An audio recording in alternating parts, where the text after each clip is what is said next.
Assalamualaikum warahmatullahi wabarakatuh. Perkenalkan, nama saya Muhammad Rizky Gufron. Saya mahasiswa Universitas Pancasakti Bekasi, Fakultas Ekonomi dan Bisnis, Program Studi Manajemen, semester 5. NIM saya 2892050006. Kali ini saya ingin mengerjakan tugas ujian akhir semester mata kuliah Manajemen Retail dengan dosen pengampu Bapak Darmainis SEMM. Kali ini saya ingin menjawab 10 pertanyaan. Yang pertama yaitu jelaskan manfaat retail bagi produsen. Yang kedua yaitu jelaskan perbedaan retail tradisional dan retail modern. Yang ketiga yaitu jelaskan sales promotion pada toko retail. Yang keempat, apa peran pemerintah dalam bisnis retail. Yang kelima, jelaskan etika komunikasi dalam menjual. Yang keenam, apa yang Anda ketahui tentang diskon dan barang promosi dan jelaskan. Yang ketujuh, jelaskan faktor internal yang menjadi penentu keberhasilan seorang penjual. Ke-8, jelaskan tentang personal selling dan berikan contohnya dalam toko retail. Yang ke-9, kenapa manajemen retail perlu memperhatikan budaya masyarakat. Yang ke-10, ambillah sebuah contoh tentang tipe konsumen dan uraikan cara melayaninya dalam menjual barang toko. Langsung saja, yang pertama saya akan menjawab manfaat retail bagi produsen. Yang pertama itu menjaga harga jual tetap rendah. Yang kedua, memungkinkan dilakukan produksi besar-besaran. Yang ketiga, memberikan pasokan barang sesuai dengan kebutuhan konsumen. Yang ketiga, sebagai sumber informasi bagi produk yang ditawarkan atau dijual. Yang kelima yaitu membantu meningkatkan standar hidup masyarakat. Nah, yang kedua itu saya akan menjelaskan tentang retail tradisional dan retail modern. Secara umum, bisnis retail ini dibagi ke dalam dua kelompok, yaitu retail tradisional dan retail modern. Kedua bentuk bisnis retail ini memiliki sejumlah perbedaan. Nah, yang pertama yaitu retail tradisional menawarkan tempat yang tidak terlalu luas, sedangkan sementara retail modern menawarkan tempat yang cenderung luas. Nah, yang kedua, retail tradisional tidak terlalu memilih lokasi, sementara retail modern memperhatikan lokasi sebagai salah satu faktor penting. Nah, retail tradisional menjual, yang ketiga itu retail tradisional menjual barang yang tidak terlalu beragam jenisnya, sementara retail modern sebaliknya, jenis dan macamnya beragam. Yang keempat yaitu retail tradisional melibatkan sistem pengelolaan yang sangat sederhana, sementara pada retail modern sistem pengelolaannya sudah kompleks. Nah, yang kelima, pada retail tradisional masih dijumpai proses tawar-menawar, sementara pada retail modern harga yang dipatok sudah jelas tak bisa ditawar. Nah, yang ke-6, penawaran kenyamanan dalam berbagai yang ditawarkan oleh retail modern tidak dijumpai pada retail tradisional. Nah, yang ke-7, produk yang ditawarkan pada retail tradisional tidak dipajangkan secara terbuka, sementara pada retail modern penyajian produk dipajang secara terbuka. Nah, yang ke-8, metode pembayaran pada retail tradisional hanya menekankan pada pembayaran tunai, sementara pada retail modern sudah tersedia pilihan pembayaran lain selain tunai seperti kredit dan debit card. Nah, yang ke-9 yaitu harga produk pada retail tradisional belum terkena pajak, sementara pada retail modern harga terkena pajak. Selanjutnya yaitu 3, sales promotion atau promosi. Penjualan adalah salah satu tipe marketing yang biasanya digunakan untuk memperkenalkan produk baru, menghabiskan produk lama, dan tentu saja menaikkan angka penjualan. Umumnya sales promotion itu berlangsung sementara, ditujukan untuk menaikkan minat pembeli terhadap produk yang dilakukan oleh perusahaan saat momen-momen tertentu saja. Salah satu penyebab lainnya brand melakukan sales promotion adalah persaingan ketat di pasaran, terutama jika brand menjual produk yang serupa dan sedang banyak dijual oleh brand lainnya. Nah, yang keempat yaitu peran pemerintah dalam bisnis retail. Aturan dibuat oleh pemerintah. Pemerintah adalah organisasi resmi yang besar, sah secara legalitas, memiliki wewenang untuk membuat dan menjalankan peraturan, undang-undang, dan mengatur berbagai aktivitas masyarakat, termasuk pelaku ekonomi suatu negara.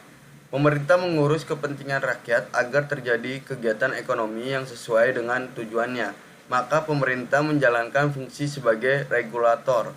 Hal yang perlu diperhatikan oleh pelaku bisnis adalah aturan dan kebijakan yang dibuat oleh pemerintah pusat dan pemerintah daerah.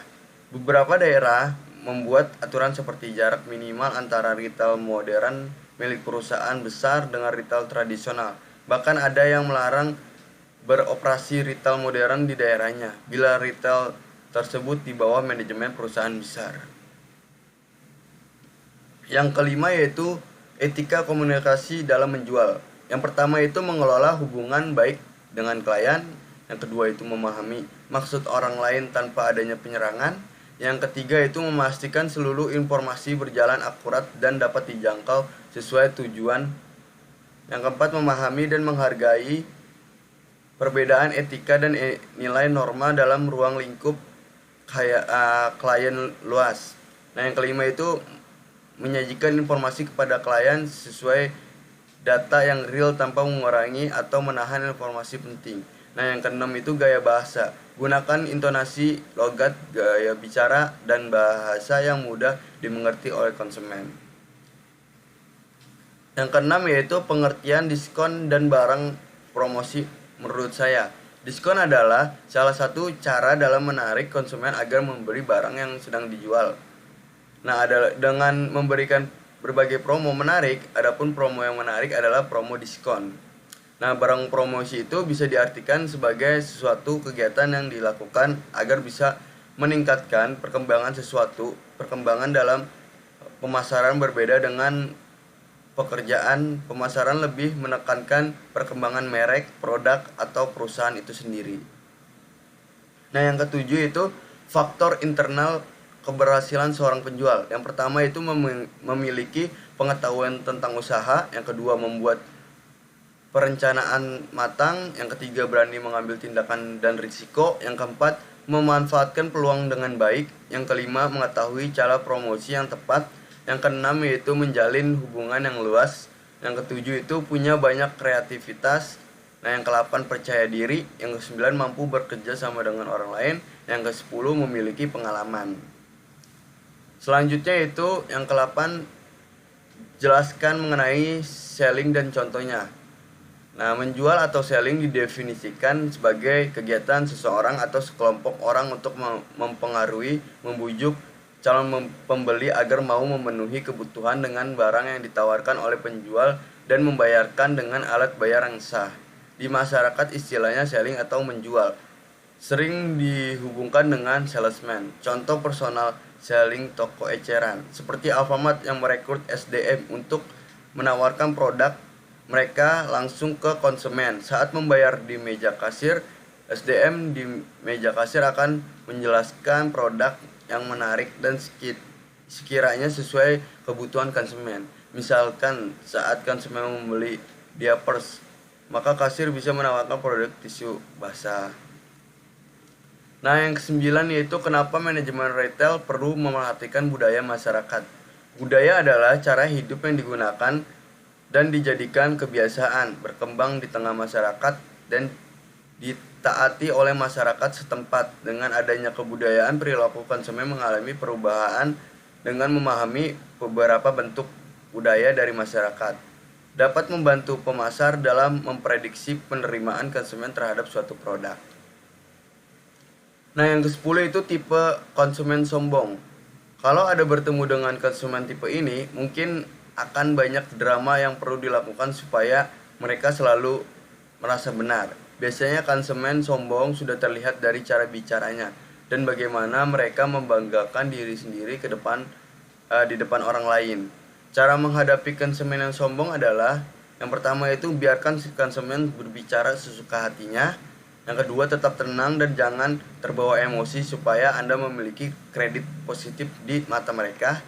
Yang ketiga yaitu berikan kesan seakan-akan Anda menyetujui semua pendapatnya.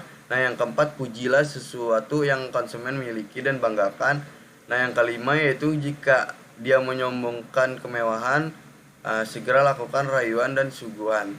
Nah, yang keenam itu produk Anda dia memang benar kaya, dia akan jadi malu jika tidak sanggup membeli produk yang Anda tawarkan.